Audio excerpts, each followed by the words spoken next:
stop, but we'll find out once we go to review, once we see the tape. So it's a lot of fun, and I appreciate the effort of our guys, the enthusiasm. Third day in pads, starting to really ramp that part of it up, and I was really pleased with the way they practiced and how they executed for this early in that style of practice.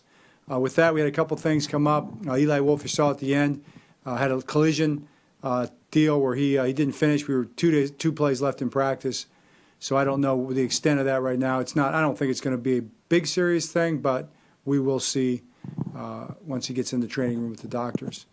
Anything else? Chris Moore, still has his finger, and Antoine Wesley had a shoulder situation that is still being kind of evaluated. I believe he's going to see a shoulder specialist on that, but that could be a few weeks. And whether he'll need surgery or something like that, I really don't know. We'll see where that goes. So with that, we'll open up to questions.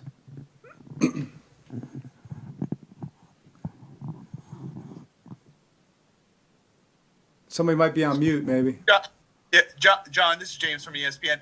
Talking about that hit, how good is it to see with Jimmy out there and being physical like that and having him back after being a free agent and coming back? Jimmy Smith.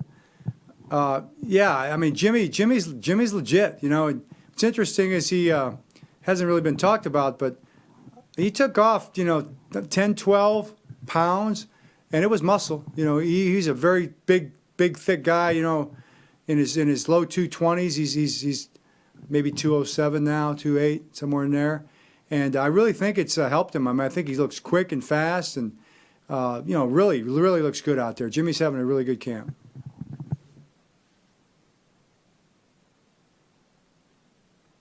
Hey, John, this is Jeff Zrebeck from The Athletic. We're seeing a lot of, like you said would happen, we're seeing a lot of offensive linemen rotating around and playing different positions. Obviously that's a key part for chemistry and getting a rhythm together. Is there a time you'd like to have that set, or where are you in that process? Right, yeah. Well, I mean, the latest would be the game week. That would be the very latest we'd want to have it set. We'd like to have it set before that. I think our goal would be the week before, the week leading into the game week, which is really only a week and a half away. So by that Monday, we'd probably like to have that set up and organized. Whether we'll announce it or not is I don't know. We might not. It just depends whether we think it helps us not to or helps us to. We don't know. But I would like to have it set by that week. Coach, it's Todd Carpenter from SI. I saw you spend some time with special teams this morning. Sort of giving instruction and looking at them. How do you think the rookies are progressing and sort of getting up to speed on what they need to do on special teams? Well, I think they're doing a great job. I really do. This rookie class is very football oriented. I mean, they're quick learners, and they're all ball, and you really appreciate that about them. So they're picking it up very quickly. Whether they're picking up quickly enough to be, to have winning reps in a game against, special teams players who are veteran special teams players who know how to play. That's always that question mark, because that's really tough. It's a tough ask, but they're doing as well as could be expected by every stretch, and I think they're doing a really good job. So a number of those guys will have a chance to play special teams for us. We'll just have to see, as we get even more competitive reps, see how they hold up in practice with those more competitive reps. Hey, Coach, Kirk McEwen from 98 Rock. If defensive-minded coaches, when they become head coaches, want to see the defense win practices, and offensive-minded coaches, when they become head coaches, want to run their plays, you coming from teams, what side do you come down? Well, I mean, I get accused by the offense of being a defensive coach and by the defense of being an offensive coach, of course.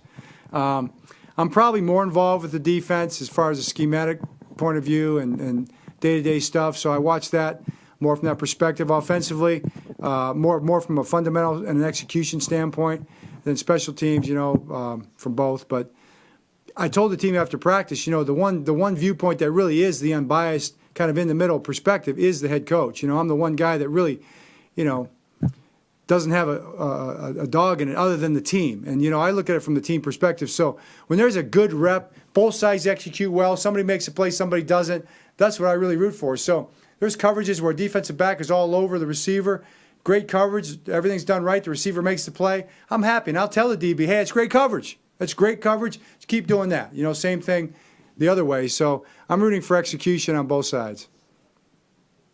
Hey, John. Mike Preston. One more son. Can you talk about Marlon Humphrey and what you've seen from him so far in training camp, especially attitude, especially coming off the strong season he had last year? Yeah, it's a really good question because he's a young guy, came off the season where he began to get the accolades, right? But they started to recognize how well he's playing, and I would say that he's notched it up, Mike, one more notch from a attention to detail and intensity perspective. I mean, Marlon is all over the field. He's physical. He's running to the ball. Eyes are where they're supposed to be in coverage. It's just I'd say he's taking it up another notch, which is really impressive because some guys aren't mature enough to handle the attention, and he really has done a good job of that so far in training camp. And I don't think for 1 second anything will change going forward because that's just the type of person he is. Hey, John, Childs at the Sun. You talked about Eli Wolf, obviously what happened at the end of practice, but that aside, do you still see the guys who were competing for the third tight end job as kind of neck and neck?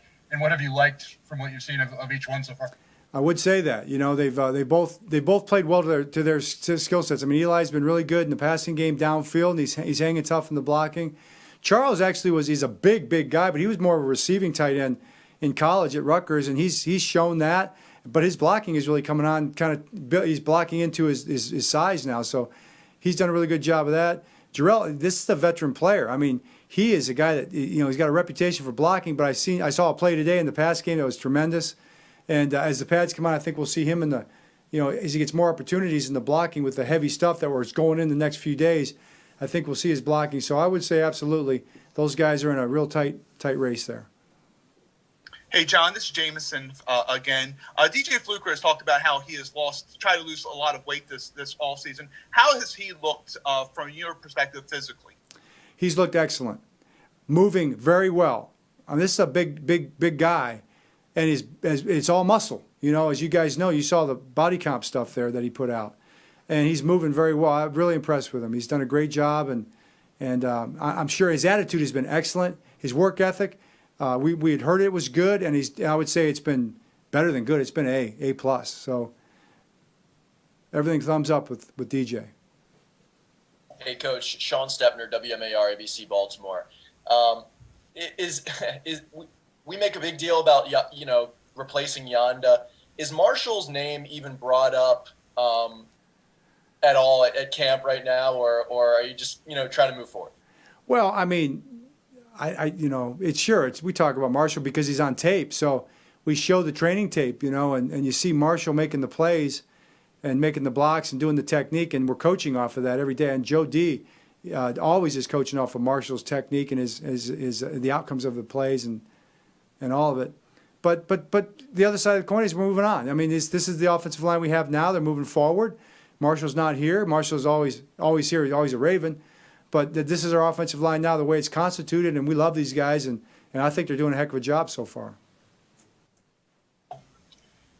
This is Cliff Brown at Ravens Media. There's been talk class with Nick Boyle about his improvement as a receiver. I'm just curious what you've seen along that, and also how that may play into this year, particularly with Hayden along. I'll tell you, Cliff, I really appreciate the question because I do appreciate Nick getting recognized that way, but I've always thought he was a really good receiver all the way back to Delaware. Okay, you watch the tape, you watch the combine. Nick has always been able to adjust to balls. He's always had good hands. He's always made plays in the passing game. To see him, make those plays, I think he's improved absolutely. He's gotten better, just as you'd expect.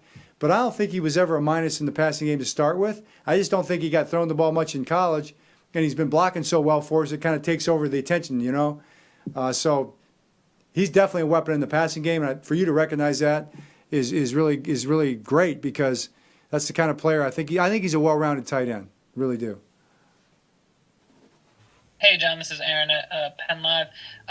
We can see Patrick Queen's speed and stuff just by watching, but when you assess his communication and the stuff he needs to do in the middle of the defense, how would you assess how he's handled that through the first few days? Right, yeah, good question. I think he's right on schedule. He wants to be right. He really studies. He's very conscientious.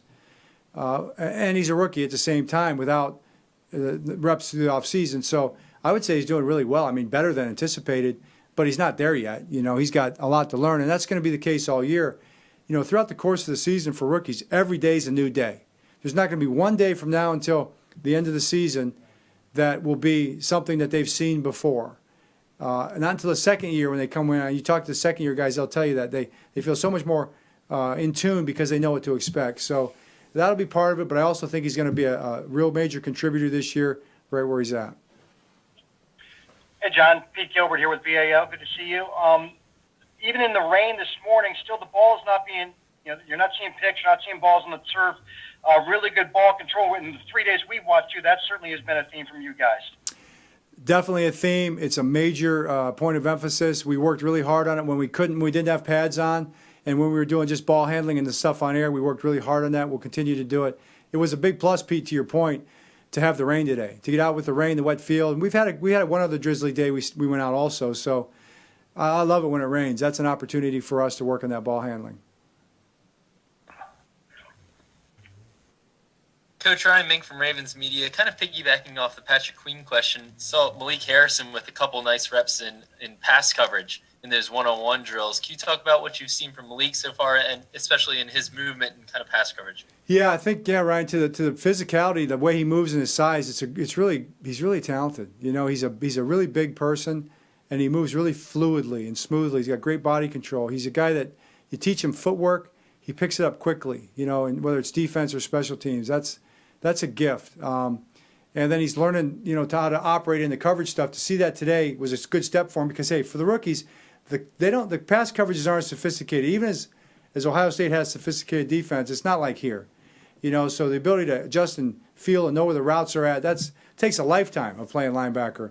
But he made a big step from yesterday to today, and to see, like you said, the plays that he made, that was good to see. John, this is Jeff Zrebeck again. Given all the differences in how things are being run and no preseason, there's been a lot of talk about how coaches will handle the roster numbers.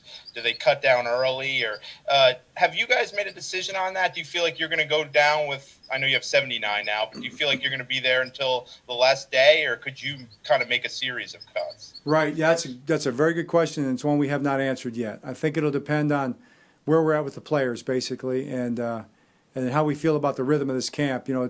As a head coach, finding the rhythm of this camp is a little different. It's not the same, and so you've just got to kind of use your extrasensory perception up here, your antenna, and try to get a feel for where we're at. So I think between Eric and myself and Ozzie and the coaches, we'll be able to try to figure that out. But we have not decided that yet.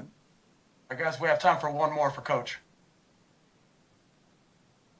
Or that is it. Okay, Great. We'll have Nick Boyle here for you shortly. Thanks, Coach. Thanks, everybody. Appreciate you guys.